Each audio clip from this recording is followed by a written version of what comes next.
defending the free market, and making the moral case for capitalism.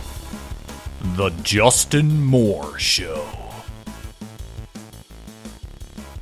Hey everybody, welcome to the Justin Moore Show, where we make sense of what's going on in this crazy, insane, out of control world. And here we are, my friends, it is 2017. Yes, we made it. It's like the old country song from Earl Haggard. We made it through December. You guys heard that one, right? If we make it through December. You know, but I guess saying that, not all of us have made it through December. I mean, just recently with celebrities dying, you know, you had George Michael die. Yeah, and it's actually kind of funny. One of his songs was Last Christmas. And I think he died on Christmas, or was it Christmas Eve? One of the two, but, you know, kind of ironic there. And I think he was only 53 years old. He's a really young guy, but I guess, you know, these pop stars, they live pretty crazy lifestyles. And then we have, this is crazy also, Carrie Fisher. So she's the girl, Princess Leia from Star Wars.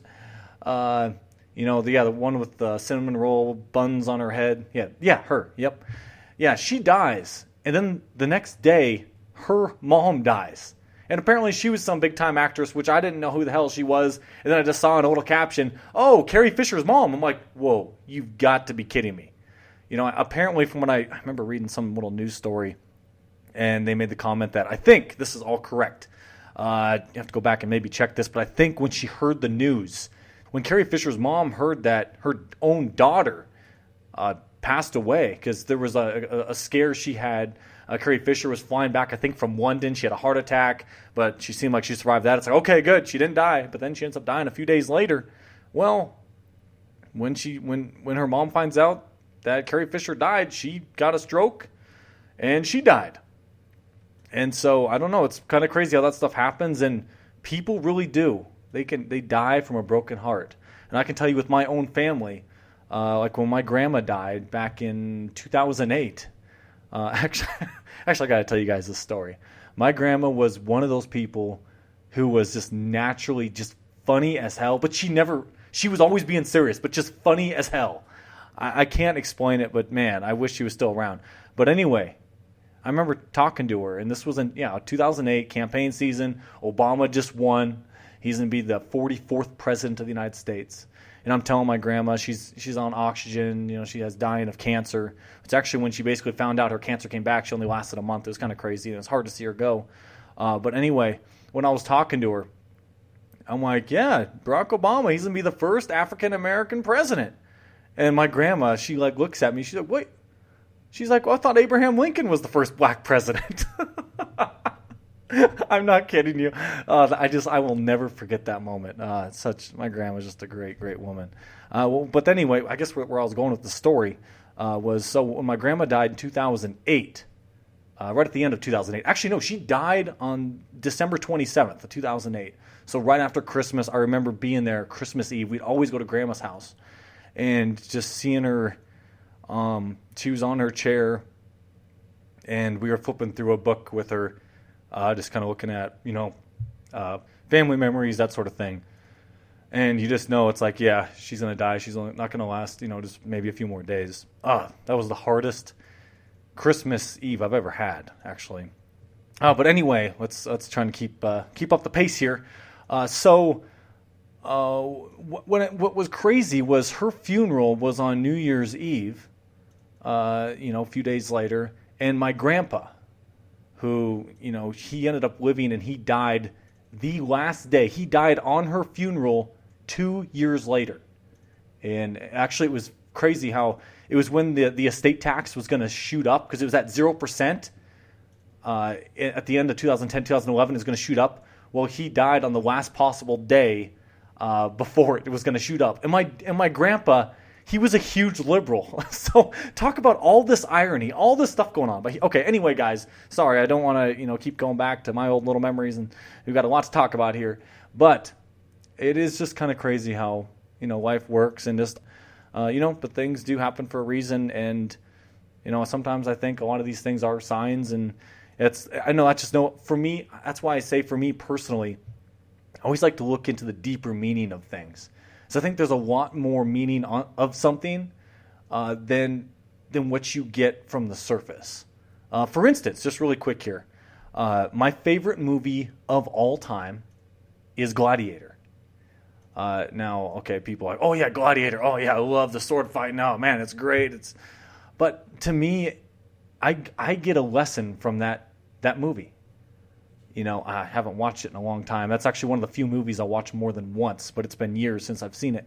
But Russell Crowe, you know, he's the main character in the movie. It's a long movie, but man, if you guys haven't seen it, I'm sure everybody's seen it. It came out in 2000, I believe. But here's a guy who, I guess he should have took over once the king died, or as the emperor died. But basically, he got screwed over out of the deal, and he's forced to fight as a gladiator. But here he is, a guy who's just a, quote-unquote, he's a normal person. But he wins people over. The crowd, everybody wants him, and the person who actually is the emperor, the person who's actually in a position of power, that guy actually has no power. Because the lesson I get from that movie is you don't need to be in a position of power to make a difference. You don't have to be in some, guy who's seen as a high up dude. You don't. I mean, just in all of our lives in general, we all make impressions on people and we don't even realize it. But it's look at the effect that, the Austrian view of economics is starting to have on discussions of people. I mean, a lot more people are Austrians now than there were 20 years ago. There's a heck of a lot more libertarians out there now. And, and Gary Johnson got the most votes a libertarian has ever got for president, about 4 million. So I think the libertarian movement, we are definitely growing. And I think we don't have to have positions of power. We don't have to have all these libertarians elected to make a difference. Look at the power Ron Paul had. Okay, I guess that's kind of taken away from the point I was making because he actually was in a position of power. But he was just one guy. He was one of 435 members in the House. And I made this point before on my show, months ago, that when all these politicians are long dead and gone, one of the names, people refer back to, it's like, man, that Ron Paul. That is one name. People won't remember Chuck Schumer. People won't remember Harry Reid. He talks like he's Mickey Mouse. All these little creeps in Washington, D.C., none of these guys will be remembered. But Ron Paul will be, a guy who stood on principle. It's amazing the impact we can make, especially when you stick to principles and you have something that you actually believe in. Most politicians in D.C. today, they don't believe in anything. The only thing they believe in is a big government. And, the Democrats have a slightly different way of going about a big government than the Republicans do. Republicans are more, yes, big military. And the Democrats more about the big welfare state, But regardless, the size of government grows and government has to take from us first, the taxpayers. And at the end of the day, we all have less freedom. So, yes, we get screwed in the end, regardless of what happens. But anyway, what I really wanted to get to on today's show, I just wanted to address, and when I saw there was some news stories, that Thomas Sowell had announced that he was retiring. He was no longer going to do his column that he's been doing for, I think it's 40 years. And I remember when I first saw the news here, it's like, oh, Thomas Sowell, and people are talking about Thomas Sowell's legacy and all this sort of thing. And I'm like, whoa, what the heck? Thomas Sowell died? And I'm kind of getting worried, and I hear him click on a news story. No, Thomas Sowell did not die. But yeah, he's just going to stop his column. And in case any of you out there don't know who Thomas Sowell is, which I'm sure all of you do, but Thomas Sowell, he is probably the most influential economist out there today. He is a living legend. Thomas Sowell today, he's 86 years old. He's been around for a long time. And he has written some of the most amazing books on economics out there. He's just been known for just his clear, concise writing and his brilliant mind. And I think even Milton Friedman, there's a quote, I wish I would have got it before the show here, where Milton Friedman made the point that I don't throw around the word genius lightly, but Thomas Sowell is basically a genius, is what he said. This is from Milton Friedman, which Milton Friedman was a smart guy. Now, of course, from my perspective, he got some things wrong, but nevertheless, I got to give Milton Friedman credit. Really smart guy, and he was a defender of the free market, just as Thomas Sowell was a staunch supporter of the free market. And actually, the very first book on economics I ever read was Thomas Sowell's Basic Economics. I read that back in 2010 when I was working on the Republican congressman's campaign here in Montana. And I remember going through that book. I mean, that book is thick. It's probably, 800 and some pages. I rented it from the library at my college. And I strongly recommend for all of you out there, if you have not read Thomas Sowell's Basic Economics, he goes through everything, and it really is. He really is just so clear and concise with his thinking, and it really is just a good starting place. And actually, that book would help me so I was able to defend more the free market aspect of things. I always kind of look at my own journey, like how did I come to where I'm at today? It's not that simple to say, oh yeah, I just listened to this guy and bam, here I was. I had multiple different mentors. Each little mentor took me to the next stage. I'm bouncing from one to the next. Maybe I'll get into that story a little bit later on a different podcast. I don't want to address that on today's show. But yeah, Thomas Sowell really opened me up to understanding the free market and how crucial it is, and that government really just screws things up. And I guess Thomas Sowell, he's made the point that, he doesn't like to put himself in categories, which I don't really either. And actually, my first probably 100 episodes of the show, maybe it was 90 some, I never said I was a libertarian. I never did. Go back, listen to them, because I was kind of thinking at the time, it's like I don't know if I want to, be winding myself up saying I'm quote unquote libertarian, and I don't know, because I like Thomas Sowell. I just have never been into the labels thing. That's why I've worked for Democrat senator, and I've worked for a Republican congressman, that sort of thing. Like, I just don't get caught up in the labels. I mean, yeah, they're both wrong about a lot of things, but I'm more about the experience is part of the reason I did those when I was an intern for those guys. But yeah, Thomas Sowell made the point that, yeah, I don't really like to put myself in any sort of category, but I guess I would be a libertarian. So, but he's saying he does disagree with libertarians on a number of things. And actually, basically, Thomas Sowell is pretty good on most things.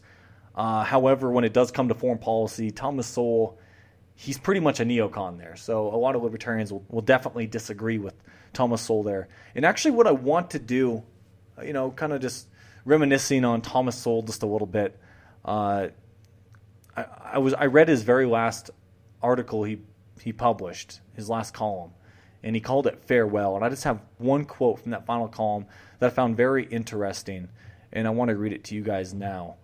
And he says, most people living in officially defined poverty in the 21st century have things like cable television, microwave ovens, and air conditioning. Most Americans did not have such things as late as the 1980s. People whom the intelligentsia continue to call the have-nots today have things that the haves did not have just a generation ago. Now, look, I think in just a couple sentences here, here's Thomas Sowell pointing out, look, what people have today, people who are considered poor, the have-nots, all those people we've got to subsidize the hell out of. Oh, man. And we're so caught up in this income inequality. He's like, look, back in the 1980s, even the well-off, even the well-to-do, the rich, they didn't have these things. And I think that's important to remember. And actually, I referred to one of Thomas Sowell's columns on my episode. The name of it was something to do with capitalism. Capitalism is in the name. It's sometime last year, I don't know, I want to say back in June. I think I really liked how that one turned out, but Thomas Sowell made the point in this piece I was referring to, that the natural state of man is poverty. And even that is such a brilliant statement because it's so true. It's only with allowing people to exchange freely, engage voluntarily with one another, and when you have private property rights, people want to improve their own position, and people want to improve their own lifestyles, that we see advancement. Otherwise, why would you want to do it? I mean, if you don't have and also you need capital too. That's all tied together and it's the free market, it's capitalism that results in all this prosperity. It's not, just the rich man. No, how did the rich man get rich? He had to create some product that made people better off, and people had to voluntarily choose to buy it that helped make the rich man rich. It's with capitalism in general, the people who make the most money are the people who please the most number of people, who solve the most problems for people, right? In general, that is true. And now, of course, you can get into the crony capitalism, that sort of thing. Now, that's with government getting involved, yada, yada, yada. That'll muddy the waters a little bit. But in general, what I just said is absolutely how it works. Now, I also found this to be really interesting. This is actually from Thomas Sowell's third to last column, and he's mostly talking about gun control. And I've made a similar point here on my show, but he makes a point I've never made. Let me just read this here, just a few sentences. Concealed guns protect not only those who carry them, but also those who do not. If concealed guns become widespread, then a mugger or a carjacker has no way of knowing who has one or who doesn't. It makes being a mugger or a carjacker a less safe occupation. Gun control laws are, in effect, occupational safety laws. OSHA for burglars, muggers, carjackers, and others. And I do like how Sowell makes this comparison here that, look, having gun control, it really is like having OSHA for the criminals out there, But because, you're trying to protect them. But from the libertarian perspective, does OSHA really make people safer on the job? Do they really? Would employers really not try to protect workers if there was no such thing as OSHA? Man, I tell you guys. No, and the answer is absolutely not. You have, as an employer, you have an incentive to protect your employees because it's kind of costly when you're killing people on the job, right? And I remember when I was in college, this dang OSHA guy, he came in as a guest speaker one day for class. This guy really thought he was doing God's work. I mean, he's showing pictures. Oh yeah, there's this picture of this guy trying to work on this telephone wire, and he has on the back of his pickup, he's got a ladder, hoisted up, and it's leaning against the pole. I mean, it's crazy stuff. It's see? He's showing all these pictures. This is what happens when you don't have OSHA. People do some crazy crap, okay? And I just remember watching that. And I had no idea, I never thought I was a libertarian. I guess I was a lot more conservative. And I had no idea about any of the things I know today. But I just was I don't know. That guy didn't impress me. I think he probably impressed a lot of people in the class. Because I'm just okay, I don't know. But a lot of people really do. It's without the government, people would just be dying in the streets left and right. Yeah, you gotta have the government and healthcare. Oh, you've got to have the USDA, inspecting foods, and the FDA inspecting pills and all that sort of stuff, so people don't die. No, people don't have faith in the free market. And through Thomas Sowell's career, he has been one of the most brilliant voices defending the free market, which is exactly what I try to do on my show here. But anyway, actually, wait, I'm not done with Thomas Sowell's quote here when he's talking about guns, because he takes his analogy a little bit further, and just let me read it. The fallacy of believing that the way to reduce shootings is to disarm peaceful people extends from domestic gun control laws to international disarmament agreements. If disarmament agreements reduce the danger of war, there would never have been a World War II. Now, to a certain extent, I absolutely agree with this too.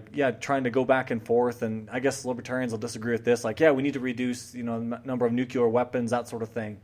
But it's not going to make us safer if you have just a little bit less. I mean, if you have enough to destroy the entire world, it doesn't really matter. And just like gun control works, that's not going to work either.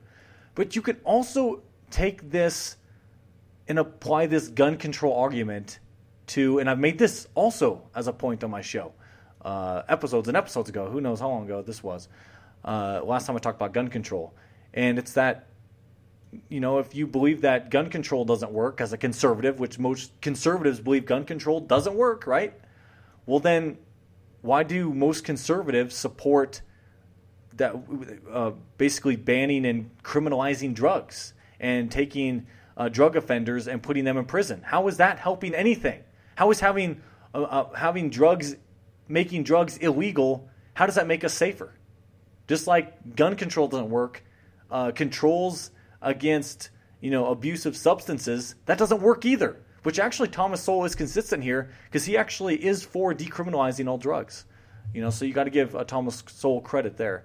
And Now, also, I found this to be really interesting. Oh, crap. And I didn't write down what piece this was from. There was some guy that was basically reminiscing about Thomas Sowell. And I'm gonna tweet this out on my Twitter. You can just follow me at Justin Moore Show, and you can read this article. But he's like pointing out, like, he's read numerous books from Thomas Sowell, and he's kind of pulling out some of his favorite quotes from Sowell. And he lists probably, 18, which I'm only going to talk about a few. Because we're already running over 20 minutes right now. So yeah, I just want to talk about just a few ideas here, and who knows, maybe next week's show I could talk about a few more of them and talk about some other things. I'm not really sure what the heck I'm doing. It's 2017. Anything is on the table. Okay? So we start off with this first quote from Thomas Sowell from one of his books or articles or somewhere, but it's definitely from Thomas Sowell, and he's talking about knowledge, and he says, "The caveman had the same natural resources at their disposal as we have today. And the difference between their standard of living and ours is a difference between the knowledge they could bring to bear on those resources and the knowledge used today." Now, I think this is absolutely brilliant. Just with the caveman, they had natural resources. They have timber and all the sort of stuff that, oh no, the liberals, you can't touch that stuff. We're going to run out of that. But how is it any different from them from today? Look at how we can use it so much more efficiently. Well, you have to have capital, and it's capitalism that's allowed us to take advantage of these natural resources. The American Indian, before we came and settled here in the United States, they were just living off the land, right? Well, if we lived like the Native Americans, if we never established cities, towns, we just followed buffalo around, how could you ever have an advanced society? You never could. The world would never be able to feed the over 8 billion people we have today. The only reason we can do that is because of capitalism, private property, free markets. Well, we don't really have free markets, but, ish. We have markets, okay? So it's made things a little less efficient as it could be. But, the key is knowledge and learning how to do things. And that it also comes from, you also have to have tools with that knowledge, and tools are created from knowledge and doing things better and having capital to put those tools to use along with that knowledge. It all just ties together, doesn't it? It's like with Peter Schiff's book, which was well done, where he's talking about the three guys that are living on an island. And it's really great how the story starts out really simple, and he kind of explains how an economy works. How there's the one guy, they basically, these three guys on an island, they each live off of eating one fish a day. That's how they live. Well, the one guy decides, okay, look, I want to be able to have it so I can actually catch more fish in a day. So what I'm going to do is I'm going to underconsume. I'm not going to eat a fish for one day. I'm going to starve. And so he does that so he can build a net instead with his time.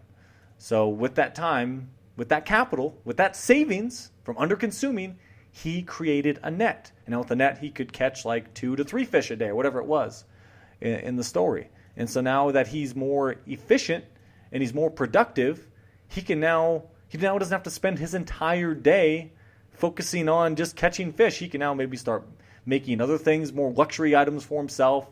Maybe he can build a couch so he can just sit back and relax, watch the other guys trying to catch a fish. Or he can start catching fish for them, and he can hire them to do, maybe the other guy's really good at building huts or whatever. Hey, you go build me one nice hut. I want it 2 stories too. Whatever it is. But that's how an economy gets more and more advanced. You got to have savings, you got to have capital and knowledge. All of this comes together, private property, all of that. And now, let's move on to the next quote here. Actually, these next two are tied together, and he's comparing economics with politics. Now, this is great. Economics and politics confront the same fundamental problem. What everyone wants adds up to more than there is. Market economies deal with this problem by confronting individuals with the cost of producing what they want and letting those individuals make their own trade-offs when presented with prices that convey those costs. That leads to self-rationing in the light of each individual's own circumstances and preferences. So, in a free market, people, based on costs, they have to decide, okay, by me choosing to have this item instead of this item, the cost of that is what I'm spending having that item, right? Everything is in relation to one another. And yeah, we self-ration. That's the key. That's what happens in a free market. And with politics, is there any self-rationing that takes place? No. The politician comes in, and they have to rob Peter to pay Paul. And so they're taking resources from someone else, and they're promising you the moon. Like, yeah, you can have it all. And there is no cost being associated with what the government spends, because, of course, the government makes decisions based on political reasons and political interests and basically ways of, from the politician's perspective, so that they can obtain more power and to stay in power. And so that's how destructive politics is. And that's why it keeps getting more and more destructive. The government keeps getting bigger. They keep taking more and more control of our lives. That's why I always say on my show, I don't want to give a damn who becomes the next president of the United States or who becomes the next senator in my state or the next governor. But I guess politics in general, as long as the more localized it is, then that is better. But everything is now a national issue, and that is a huge problem. Federalism is dead. But anyway, here, let's just finish off with Sowell talking and comparing economics with politics. And this is great, too. The first lesson of economics is scarcity. There is never enough of anything to satisfy all those who want it. The first lesson of politics is to disregard the first lesson of economics. That is so, so true. I mean, that's a fantastic line. I love it. And here's the thing with scarcity, too. I've brought up the example, one of the very first episodes I've ever done on my show, where I was talking about Adam and Eve. In the Garden of Eden, there's no such thing as economics. Because there was no scarcity in the Garden of Eden. Everything was plentiful, right? They never had to work. And so when there's no scarcity, you don't need economics. And that point that I brought up there, that actually came from Thomas Sowell's book, Basic Economics. It's in the very first chapter of the book. And just simple things like that shows Thomas Sowell's brilliance. And he's absolutely right. It all does come down to scarcity. And yeah, with the individual, they're self-rationing based on this scarcity. But with the government, they're saying, yeah, you can have it all. But you can't. Not everybody can have everything. And continuing on with what Sowell says here, politics deals with the same problem by making promises that cannot be kept, or which can be kept only by creating other problems that cannot be acknowledged when the promises are made. Yes, what he's describing there is what the politicians always like to do. They kick the can down the road. And that is what we have done for decades and decades and decades. And that is why our national government in the United States, we have an almost $20 trillion national debt, no way to pay it off. We have interest rates near zero still. Okay, the Fed just raised them up another 0.25% back in December. Whoop-de-doo-damn-do. We are in a world of hurt because these politicians will keep kicking the can down the road because they keep promising us the moon. And the day of reckoning, when all this is like, oh, wait a minute. Actually, you can't really... that nice retirement we promised you, yeah, you're not going to get that. All this great health care we were promising you too, that, yeah, you weren't going to have to pay for it. Nah, sorry. Yeah, you're not going to get that either. We're actually going to have to start rationing all this because we're kind of broke. The lockbox that we said we had, yeah, the lockbox has never really existed. So, yeah, sorry about that. And and when people find out that all this is true, which there's still a lot of people in the dark that got their heads in the sand or somewhere, when people find out that they aren't getting what they're promised, that's why I've always feared, and a lot of us, we libertarians, we fear massive riots in the future, and the government may bring back martial law, that sort of thing, because people with this entitlement attitude, oh man, you piss them off. They're not getting what they're promised. Oh. And they can't feed themselves, they can't feed their family, that does cause massive violence. That will cause even people you see as rational people you might see at work, they will become irrational, or they will appear to be irrational. Now, let's move on to the next quote here from Thomas Sowell, and this is from Predicting the Future. Now, I'm almost done here. Economists are often asked to predict what the economy is going to do, but economic predictions require predicting what politicians are going to do. And nothing is more unpredictable. Basically, I agree with most of what he's saying here. Politicians, I guess they're not really that unpredictable because we do know they're always going to do the wrong thing. And and they're always going to grow the size of government. They're always, oh yeah, we got the answers. It's, yeah, just more government programs, yeah. So I guess that quote, but I get what he's saying. I guess it kind of comes down to really take the essence of what he is actually saying, is that you can't predict what's really going to happen in the economy. I mean, based on, a collection of individuals and human action, we don't really act as a blob, right? And so that it is, economists can't really predict the future. But you can definitely see trends, and you can see when there's a lot of madness, and that typically shows, yeah, that's not going to last for long. What goes up must come down, that sort of thing. Okay, now the very last quote here I have from Thomas Sowell, for today anyway, and he's talking about politicians as Santa Claus. And he says, the big question that seldom, if ever, gets asked in the mainstream media is whether there are a net increase in jobs, since the only resource that the government has are the resources it takes from the private sector. Using those resources to create jobs means reducing the resources available to create jobs in the private sector. So long as most people do not look beyond superficial appearances, politicians can get away with playing Santa Claus on all sorts of issues, while leaving havoc in their wake, such as growing unemployment, despite all the jobs being quote-unquote created.